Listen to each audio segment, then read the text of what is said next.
Hello everyone, welcome to our channel Clear Pharma. आज हम देखेंगे steps involved in neurohumoral transmission.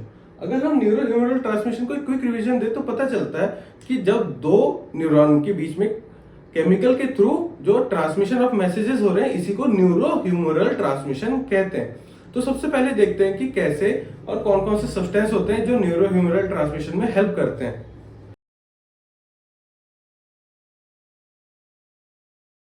Hormone, local mediators और neurotransmitter, ये तीनों चीजें न्यूरोह्यूमरल ट्रांसमिशन करने में सक्षम है। ये तीनों न्यूरोह्यूमरल ट्रांसमिशन कर सकते हैं। हार्मोन जैसे इंसुलिन, इंसुलिन में हमें पता है जैसे इंसुलिन हमारे पेनक्रियाज में रिलीज हो रहा है और वो दूसरे सेल को एक्टिवेट करके ग्लूकोज का अपटेक करता है हमारे सेल के अंदर।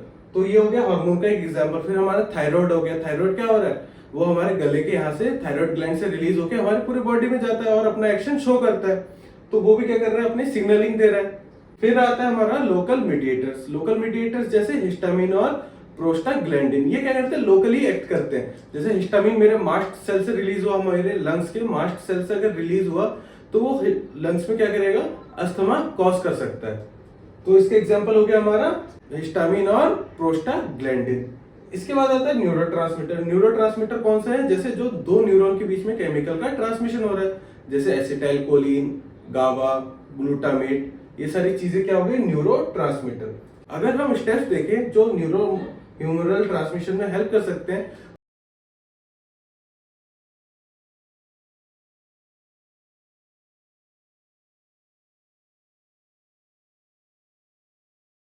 तो ये 5 पॉइंट्स के थ्रू न्यूरोह्यूमरल ट्रांसमिशन होता है।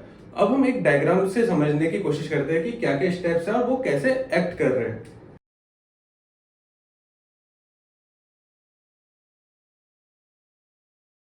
अब हम पहला देखते हैं इंपल्स कंडक्शन। यहाँ पे क्या होता है, जैसे यहाँ पे सोडियम का अपटेक हो गया हमारे न्यूरॉन के अंदर, इससे क्या होगा, सेल का डीपोलराइजेशन होगा। हमने ऑलरेडी एक्शन पोटेंशियल में पढ़ा था। हमें पता है जब हमारा सेल रेस्ट पे होता है तो उसका वोल्टेज कितना रहता है, -70 मिली वोल्ट। वो क्या हो गया, उसका रेस्टिंग पोटेंशियल। फिर उसके बाद क्या होता है, जैसे सोडियम अंदर आने लगा, सेल धीरे धीरे डीपोलराइज होने लगा। ये -70 से धीरे धीरे कितने तक जाएगा, -50 तक। -50 मिलीवोल्ट स्टार्ट होते ही यहाँ पे सोडियम का सर्ज होने लगेगा, सोडियम अंदर आने लगेगा। इससे क्या होगा, सडनली जो -50 पे था ये वोल्टेज सीधा +30 पे पहुंच जाएगा।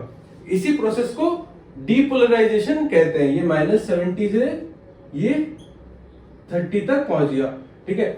यहाँ पे वोल्टेज कितना पहुंच गया, +30। जैसे ही 30 पे पहुंचेगा कैल्शियम अंदर आने लगेगा। ये वोल्टेज गेटेड कैल्शियम चैनल है। 30 पे पहुंचते ही वोल्टेज के थ्रू कैल्शियम चैनल ओपन होता है और यहाँ से ये सारे वेसिकल्स से हार्मोन रिलीज होना स्टार्ट हो जाते हैं। फॉर एग्जाम्पल हम एग्जाम्पल लेके चलते हैं एसिटाइल कोलिन का। मान लेते हैं यहाँ पे एसिटाइल कोलिन रिलीज हो गया इस सेल से। अब क्या होगा, ये जाके अपना एक्शन यहाँ पे बाइंड करेगा, यहाँ पे ये जाके यहाँ पे रिसेप्टर पे बाइंड करेगा और अपना एक्शन प्रोड्यूस करेगा। तो पहला स्टेप हो गया इंपल्स कंडक्शन। जैसे इंपल्स प्रोड्यूस हुआ, डीपोलराइजेशन होते ही यहाँ से न्यूरोट्रांसमीटर का रिलीज हो गया। ये सेकंड स्टेप भी कंप्लीट हो गया, यहाँ से न्यूरोट्रांसमीटर रिलीज हो गया। अब जैसे ही यहाँ तक पहुंचा, अब सेल को फिर से रेस्टिंग पोजीशन पे आना पड़ेगा, तो ये यहाँ से सीधा नीचे आने लगेगा। इसको कहते हैं रीपोलराइजेशन। जब ये रीपोलराइजेशन के फेज में होता है, क्या होता है, यहाँ से पोटेशियम बाहर आने लगता है। इससे क्या होता है, यहाँ का वोल्टेज कम होने लगेगा। जब यहाँ पे पोटेशियम बाहर आएगा, ये रीपोलराइज होगा। तो हमें पता है, अब तक हमने देखा कि पहले क्या हुआ, इंपल्स कंडक्ट हुआ, फिर ट्रांसमीटर रिलीज हुआ, इसके बाद है ट्रांसमीटर अपटेक। यहाँ पे अपटेक का मतलब हुआ ये जाके इससे बाइंड करेगा और ट्रांसमीटर अपना एक्शन प्रोड्यूस करेगा। यहाँ पे हम लिख सकते हैं ट्रांसमीटर अपटेक एंड एक्शन। यहाँ पे ट्रांसमीटर अपटेक हुआ और इसने अपना एक्शन दिखाया। इसके बाद आता है फोर्थ हमारा पोस्ट साइनेप्टिक एक्टिविटी। जब ट्रांसमीटर उस पर बाइंड किया, उसने अपना एक्शन शो किया, तो उसकी कुछ ना कुछ एक्टिविटी रही होगी। तो एक्टिविटी हम दो टाइप से देख सकते हैं। उसकी एक्टिविटी या तो एक्साइट कर सकता है या इस न्यूरॉन को इनहिबिट कर सकता है। तो EPSP, IPSP. EPSP means excitatory post synaptic potential, IPSP means inhibitory post synaptic potential. अब इसने जब इस पे बाइंड किया तो या तो ये न्यूरॉन क्या होगा, एक्साइट होगा या इनहिबिट होगा। तो हमें पता है एक्साइट होने के क्या चाहिए होता है, ये पोटेंशियल को प्लस में ले आना पड़ता है, मींस हमें यहाँ पे सोडियम को डालना पड़ेगा। तो ईपीएसपी के टाइम सोडियम का इन्फ्लक्स होता है, आईपीएसपी के लिए हमें इसका वोल्टेज और नीचे ले आना पड़ेगा। इस केस में हमें कोई ऐसा मॉलिक्यूल चाहिए जो इसके वोल्टेज को और नेगेटिव में ले जाए और माइनस में ले जाए, जैसे कि क्लोरीन। ठीक है, क्लोरीन में नेगेटिव चार्ज है, जब इसके अंदर जाएगा और वोल्टेज माइनस की ओर जाएगा, नेगेटिव में जाएगा। तो अगर क्लोरीन आता है तो क्या होता है, इनहिबिट होता है। तो इसके पोस्ट सिनेप्टिक एक्टिविटी कैसे हो सकती है, या तो एक्साइटेटरी या इनहिबिटरी। एक्साइट होगा तो ये फर्दर और ट्रांसमिट करेगा, अगर इसको इनहिबिट कर दिया तो ये आगे ट्रांसमिशन नहीं करेगा। इसके बाद आता है सिग्नल टर्मिनेशन। सिग्नल टर्मिनेशन का मतलब अब जब इसने अपने एक्टिविटी शो कंप्लीट कर लिया, अब इसको रोकना है। तो इस केस में क्या होता है, जो भी न्यूरोट्रांसमीटर रिलीज हुआ, या तो हम इसको हटा सकते हैं यहाँ से जिससे इसकी एक्टिविटी कम हो जाएगी, या तो इसको दोबारा वापस रीअपटेक कर सकते हैं। तो इस केस में क्या होता है, जैसे ये न्यूरोट्रांसमीटर रिलीज हुए, ये जाके खुद के रिसेप्टर पे बाइंड करके फीडबैक मैकेनिज्म देते हैं कि हाँ आपका काम हो चुका है, अब इसका रिलीज रोक दीजिए।